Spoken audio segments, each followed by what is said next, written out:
NBR 8160. Gravar aqui agora uma normazinha que cai bastante também. Vamos que vamos.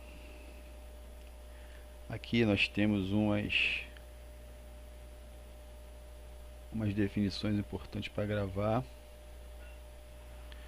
E vamos começar a falar delas. A primeira é caixa de inspeção. Caixa de inspeção e caixa de passagem tem diferença. Caixa de inspeção é caixa destinada a permitir a inspeção para limpeza, desobstrução, junção, mudanças de declividade ou direção de tubulações. Já a caixa de passagem é destinada a permitir junção de tubulações do sistema de esgoto sanitário. Para você não colocar um joelho, por exemplo, você colocar uma caixa de passagem. Já a caixa de inspeção, você já coloca já para prolongamento de tubo. Está aqui 3.45, tubulação de ventilação primária. Começar por aqui, ó, tubulação de ventilador de alívio. Tubo ventilador ligado ao tubo de queda, ou ramal de esgoto, ou descarga da coluna de ventilação. Aquele tubo que pega do ladinho do tubo de queda. Tubo ventilador do circuito. Tubo ventilador secundário ligado ao ramal de esgoto, servindo a um grupo de aparelhos sem ventilação individual. Aí fica, sai de dentro do apartamento e liga nesse tubo ventilador de alívio. Tubo ventilação primária. Prolongamento do tubo de queda acima do ramal, mais alto e ligado à extremidade superior da atmosfera, situada acima da cobertura. Ou seja, isso aqui já é o mesmo que o tubo ventilador de alívio, só que é da parte que sai para fora da edificação, lá em cima. E tubo de ventilação secundário é o conjunto de tubos e conexões com finalidade de promover ventilação secundária do sistema predial de esgoto sanitário. Então isso aqui pode confundir com primário e secundário. O tubulação secundária é o conjunto de tubos e conexões. Tubulação de ventilação primária, o nome bem parecido, prolongamento de tubo de queda acima do ramal. O resto aqui tudo normal. 4.1.8 deve ser evitada a passagem das tubulações de esgoto em paredes, rebaixos, forros falsos, etc. Porque a gente está acostumado a passar em gesso as coisas. Deve ser evitada a passagem de tubulações de esgoto em paredes, rebaixos, forros falsos, etc. De ambiente de permanência prolongada. Caso não seja possível, deve ser adotado de medidas no sentido de atenuar a transmissão do ruído para os referidos ambientes. Isso aqui, de ambiente, ou seja, quarto. Evitar passar no quarto. Pode passar no banheiro, normalmente como passa e cozinha, que não é ambientes prolongados. O resto é tudo aqui e tal. 4.2.1 Os aparelhos sanitários a serem instalados no sistema de esgoto sanitário devem ser para impedir a contaminação de água potável, possibilitar o acesso e manutenção adequados, oferecer ao usuário um conforto adequado à finalidade da utilização. Ramais de descarga, isso aqui cai muito em prova. Todos os trechos horizontais previstos no sistema de coleta e transporte de esgoto sanitário devem possibilitar escoamento de efluentes por gravidade, devendo para isso apresentar uma declividade constante. Recomenda as seguintes declividades mínimas: 2% para 75 e 1% para DN 100. DN é o diâmetro do tubo. Aqui a gente vai falar agora sobre tubos de queda. Tubos de queda tem a diferençazinha que pega muito candidato. Tubo de queda deve ser possível ser instalado em um único alinhamento. Quando necessário, o desvio deve ser feito com peças formando um ângulo central igual ou inferior a 90. De preferência com curva de raio longo de 2 curvas de 45. Ou seja, o ideal é colocar logo o tubo de queda para cair próximo ali o subcoletor, o coletor da caixa de inspeção. Se não for possível, botar dois joelhos de 45, tá? 4.2.42 Para edifícios de 2 ou mais andares, nas tubos de queda que recebem efluentes dos aparelhos sanitários, tais como os pias, tanque, máquina de lavar, onde são utilizados detergentes que provocam formação de espumas, devem ser adotadas as seguintes soluções. Ou seja, quando você bota ali para máquina de lavar, sai aquela espuma. Então, as soluções são essas. Não efetuar ligação de tubulação de esgoto ou ventilação na região de ocorrência de sobrepressão. efetuar o desvio do tubo de queda para a horizontal com dispositivo que atenue a sobrepressão, ou seja, curva de 90 de raio longo ou duas curvas de 45. Beleza? Importante. Nessa situação aqui, quando passar do tubo de parte horizontal, botar dois tubos de 45 ou um de 90 raio longo. Instalar com o dispositivo com finalidade de evitar o retorno da espuma. Essa partezinha aqui também é enjoada, fica gravado. São consideradas zonas de sobrepressão. A. O trecho de comprimento igual a 40 diâmetros, imediatamente a montante do desvio para o horizontal. O trecho de comprimento igual a 10 diâmetros, imediatamente a jusante do mesmo desvio. Ou seja, 40 diâmetros, imediatamente a montante do desvio para a horizontal. Zona de sobrepressão. Trecho de comprimento igual a 40 diâmetros, tubo de 100, 400 centímetros ou 4 metros. E comprimento de 10 diâmetros a jusante, ou seja, acima do desvio 10 diâmetros, 1 metro, 100 centímetros, 1 metro.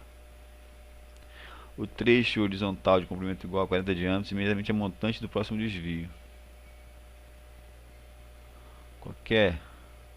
Ou seja, aqui está dizendo o seguinte: qualquer mudança de direção ou peça, 10 diâmetros antes é sob pressão e 10 diâmetros depois sob pressão, ou 40 diâmetros depois é sob pressão, ou seja, 1 metro antes e 4 metros depois. Vamos agora para a declividade máxima. Declividade máxima 5%, tá? Tem máxima também, não é só mínima não. Declividade máxima 5%. 42.62. Ó.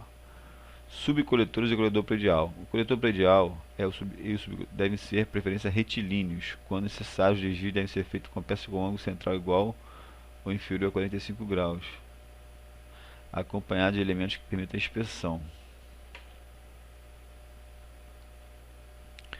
Todos os elementos horizontais devem ser possibilidade de escoamento de efluentes por gravidade, devendo para isso apresentar atividade constante, respeitando o valor mínimo, e o máximo é de 5%. Aqui a gente vai falar sobre caixa de gordura.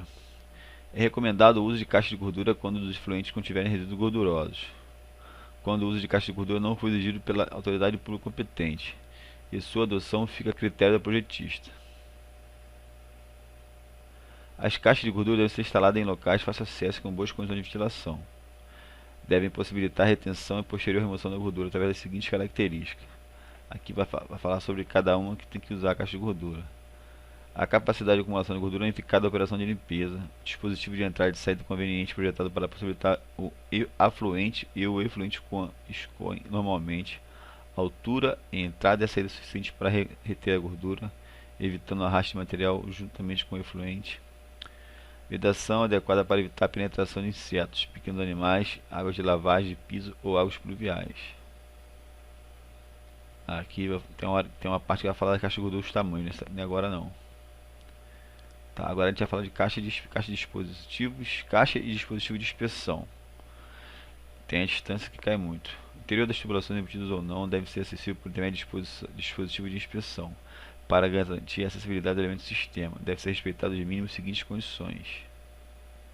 A distância entre dois dispositivos de inspeção, 25 metros. Um distante do outro, né? Tá, pega o quintal, aquela distância que vai ter que da caixa de inspeção até a outra, antes de chegar lá fora, tiver 25 metros, tem que botar na caixa de inspeção. A distância entre a ligação do coletor predial com o público e o dispositivo de inspeção mais próximo não deve ser superior a 15 metros. Então, até a rua, aquela espera pública lá tem que ser 15 metros. E das peças de dentro da casa para a caixa de inspeção tem que ser 10 metros. Em prédio com mais dois pavimentos, as caixas de inspeção não devem ser instaladas a menos de 2 metros de distância dos tubos de queda que contribuem para elas. Nossa, aqui bastante importante.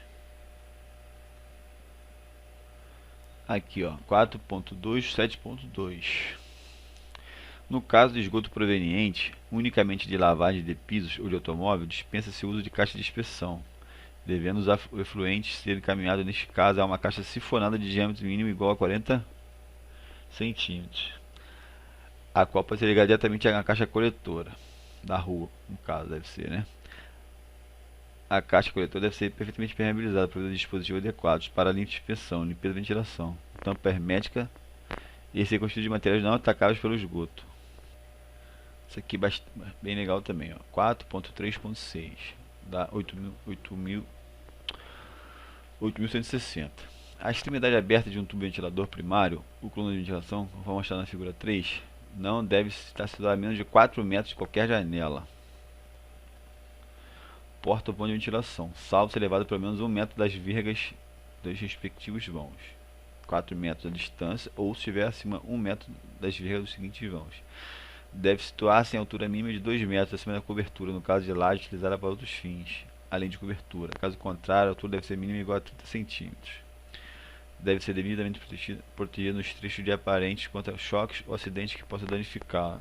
Deve ser proibido de terminal tipo chaminé, T ou outro dispositivo que impeça a entrada de águas pluviais diretamente ao tubo de ventilação. Ó, tubo de ventilação, a mesma coisa, estamos no tubo de ventilação. O tubo ventilador primário, a coluna de ventilação deve ser verticais e sempre que possível instalado em uma única aprumada. Quando necessárias mudança de direção, deve ser feita mediante curva de ângulos de não superior a 90 graus e com aclive mínimo de 1%. Tem que ter aclive também, ó. Os desvios de tubo de queda que formam um ângulo 45 com a vertical devem ser previstos em ventilação de acordo com as seguintes alternativas indicadas na figura 4. Os desvios de queda que formam um ângulo maior que 45 graus com a vertical devem ser previstos em ventilação de acordo com as seguintes alternativas. Considerar o tubo de queda como dois tubos independentes, um acima do outro ou abaixo do desvio, ou fazer uma coluna de ventilação acompanhe o desvio de tubo de queda, conectando o tubo de queda à coluna de ventilação, através de tubo de ventilador de alívio, acima ou abaixo do desvio.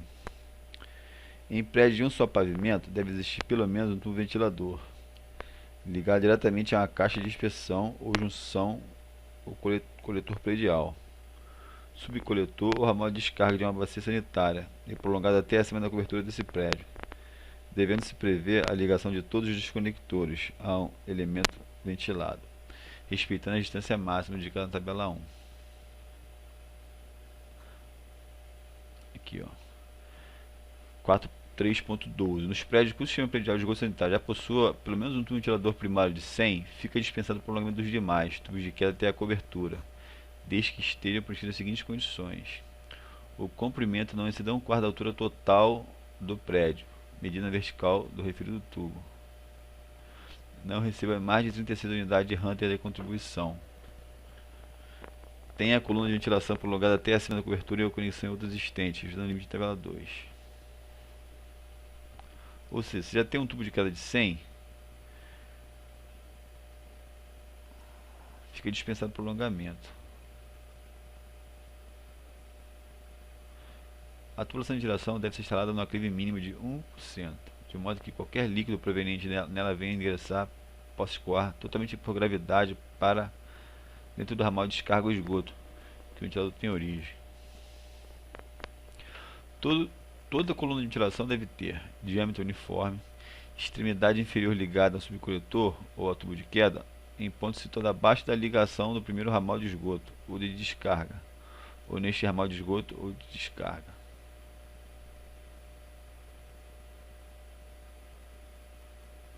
A extremidade superior situada acima da cobertura do edifício ligada a um tubo ventilador primário a 15 cm ou mais acima do nível de transbordamento de água do mais elevado aparelho sanitário por ele servido.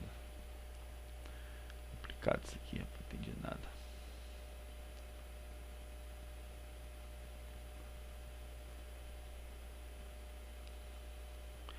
Desvio de tubo de queda, distância máxima de um desconector a um tubo ventilador. Tem um desconector, ele, para você ligar ele ao tubo de ventilação, você tem uma distância máxima aqui, ó. Quando o diâmetro nominal do ramal de descarga é de 40, você tem 1 metro, 50, 1,20, 75, 1,80, de 100, 2,40. Aquela parte ali está falando isso aqui, ó. O tubo de esgoto vem, conecta no tubo de queda E o tubo de ventilação tem que estar abaixo da entrada do tubo de queda do ramal de descarga do vaso. Agora eu entendi.